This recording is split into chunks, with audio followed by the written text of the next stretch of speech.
अगले सूत्र में जनक कहते हैं, सा शरीरमिदं विश्वम ना किंचिदिति निश्चितम शुद्ध चिन्ह मात्र आत्मा च तत् कस्मिन कल्पना धुना। अर्थात शरीर सहित यह विश्व किंचित भी नहीं है, यह निश्चित है। शरीर सहित यह विश्व किंचित भी नहीं है, यह निश्चित है।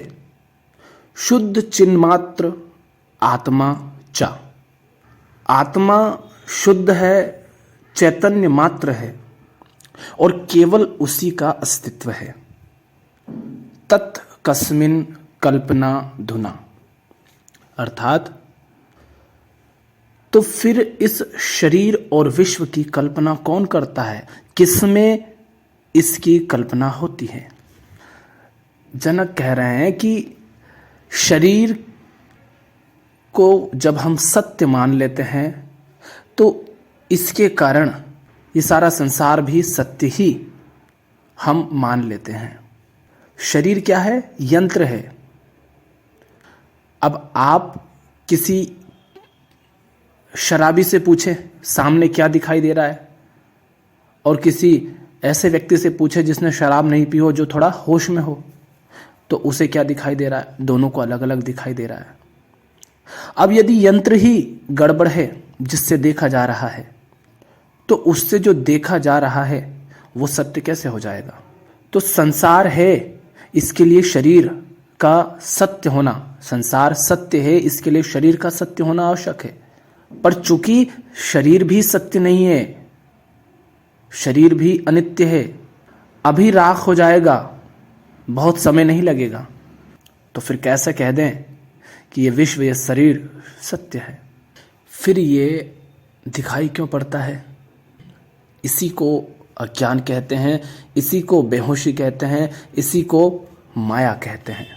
जो है नहीं किंतु फिर भी दिखाई पड़ता है, जो है नहीं किंतु फिर भी उसका अनुभव होता है।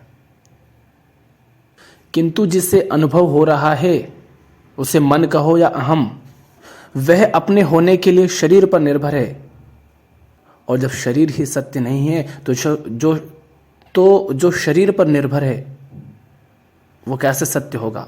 और जब अनुभव करता ही सत्य नहीं है तो उसके अनुभव सत्य कैसे होंगे? लेकिन हम तो अपने अनुभव हो या कुछ भी उसे सत्य मान लेते हैं। तो शरीर के संबंध में हमारी कुछ मान्यताएं हैं, विश्व के संबंध में हमारी कुछ मान्यताएं हैं।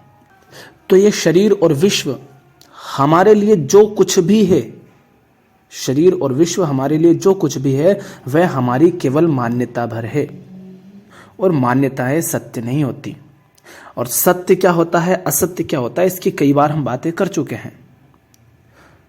असत्य माने वो जो प्रतीत तो होता है कि है, जिसका अनुभव तो होता है कि है, किंतु वह सत्य नहीं होता, माने शाश्वत नहीं होता है, माने वह समय और स्थान से बंधा हुआ होता है। किसी समय पर हमें कुछ अनुभव हुआ, किसी स्थिति विशेष में हमें कुछ अनुभव हुआ, जैसे ही स्थान बदलता है, जैसे ही समय बदलता है, हमारे अनुभव बदल जाते हैं।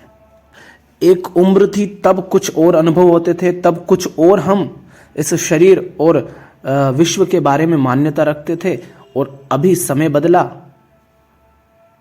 स्थितियां बदली, मान्यताएं कुछ और हैं। तो हम किसी भी मान्यता को सत्य कैसे मान ले, जबकि ये हर क्षण बदलती जा रही हैं। हम प्रेम की बात करते हैं, कल तक जिसके लिए हम मरने को तैयार थे, जिसको हम प्रेम करते थे, जिसके लिए सारी दुनिया से लड़ जाने को तैयार होते थे, आज उसी को मारने को तैयार हो जाते हैं, उसी से लड़ने लगते हैं। कहाँ है हमारा प्रेम भी सत्य? जिसे अभी तक दोस्त समझते थे वो दुश्मन निकला, और दुश्मन से अगर बात हो जाए तो पता चलता है कि वो भी दोस्त हो जाता है। तो मन के अंदर जो कुछ भी मान्यताएं हमने पाल रखी हैं, वह सब तो झूठ हो जाती हैं। तो असत्य वो जो क्षणभंगुर है, जो अनित्य है, जो शाश्वत नहीं है, जो नश्वर है, जो कुछ भी समय और स्थान में सीमित है, वह असत्य है।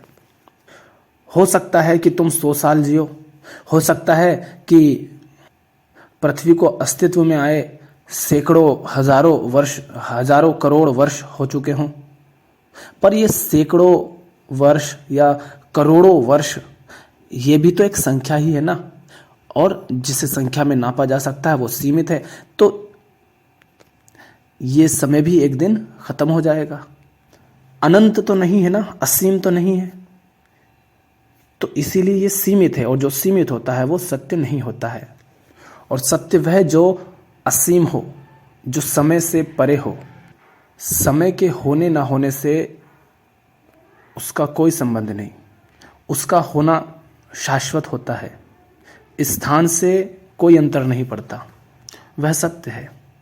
और ये जो अहंकार है यह भी असत्य है। हमने कहा कि ये जो अहंकार है, ये जो मैं है, ये जो अशुद्ध मैं है, यह भी अपने होने के लिए शरीर पर निर्भर करता है। अब देखो, अहंकार हो नहीं सकता शरीर के बिना, शरीर पर निर्भर करता है, और शरीर निर्भर करता है संसार पर। शरीर क्या है? शरीर अपने आप में तो कुछ नहीं है ना, ये जल से, फल से, मिट्टी से, रोटी पानी सब्जी, इन सब से मिलकर ही तो बना है ना। माने कह सकते हैं हम कि ये पंच तत्वों का ही तो एक ढांचा है। तो ये अपने होने के लिए संसार पर निर्भर करता है, और संसार अपने होने के लिए शरीर पर निर्भर करता है। शरीर ही नहीं है तो कौन कहेगा संसार है? जब शरीर शांत शिथिल पड़ जाता है, जिसे हम सुषुप्ति अवस्था कह सकते हैं, तब ना तो शरीर होता है न संसार होता है, क्योंकि तब मन या उसे अहम कह दो, वह शांत हो जाता है, वह विलीन हो जाता है।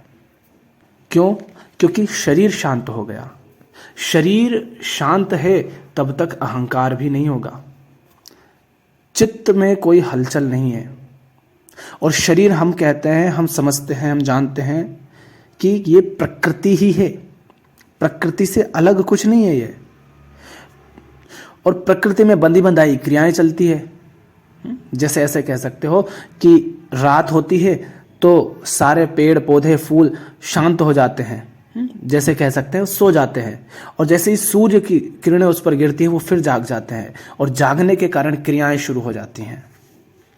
जैसे शरीर में दिल धड़कता रहता है, सांसें चलती रहती है, ऐसे पेड़ों में भी क्रियाएं चलती रहती होंगी, पर जागने का हम वो अर्थ ले रहे हैं जिसे हम जागना कहते हैं।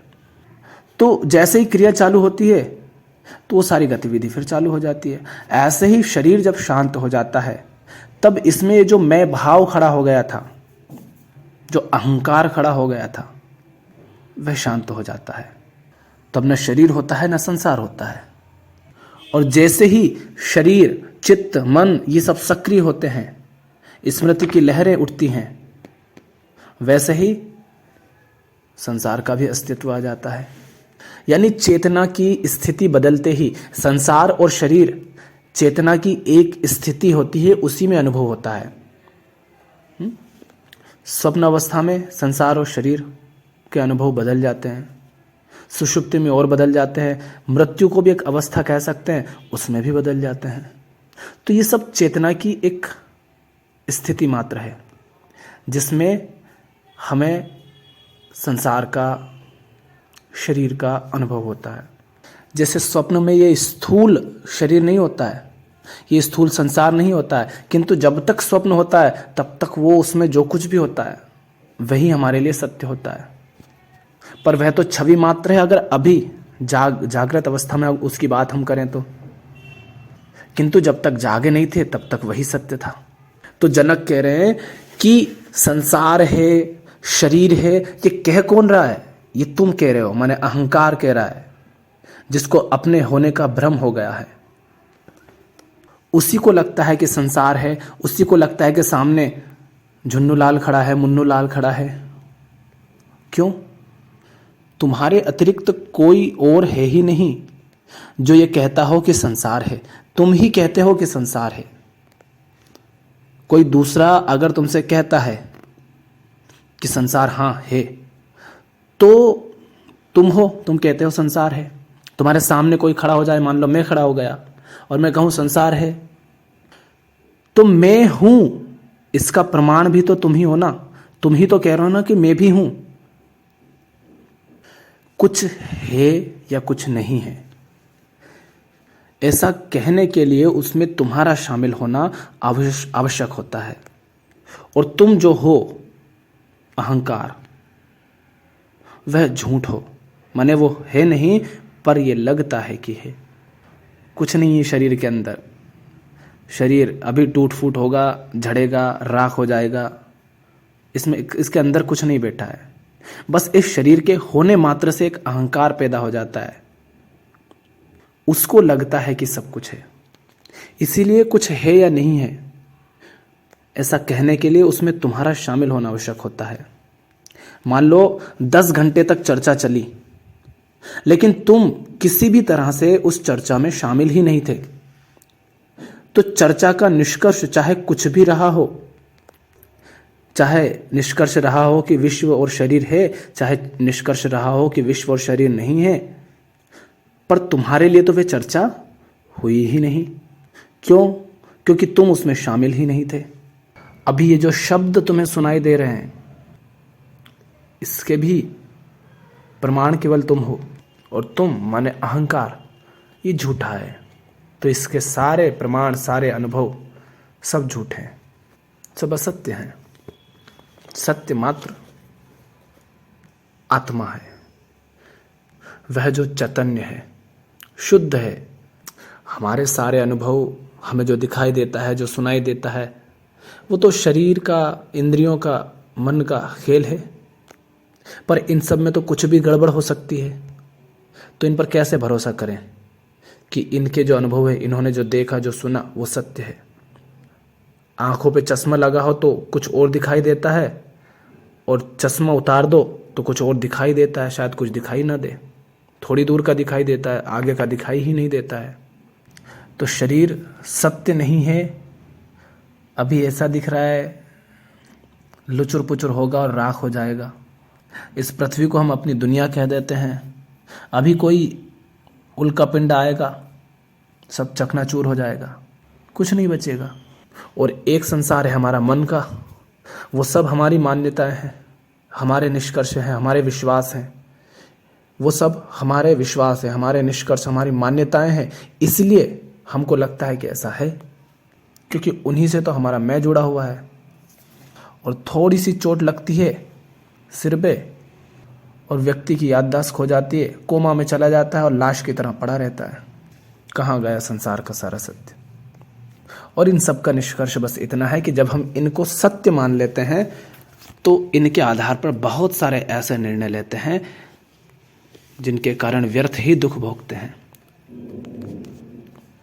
तो न शरीर सत्य है, न संसार सत्य है, केवल वह सत्य है जो इन सब का साक्षी मात्र है। उसी को आत्मा कहा गया है, उसी को शुद्ध और चैतन्य मात्र कहा गया है।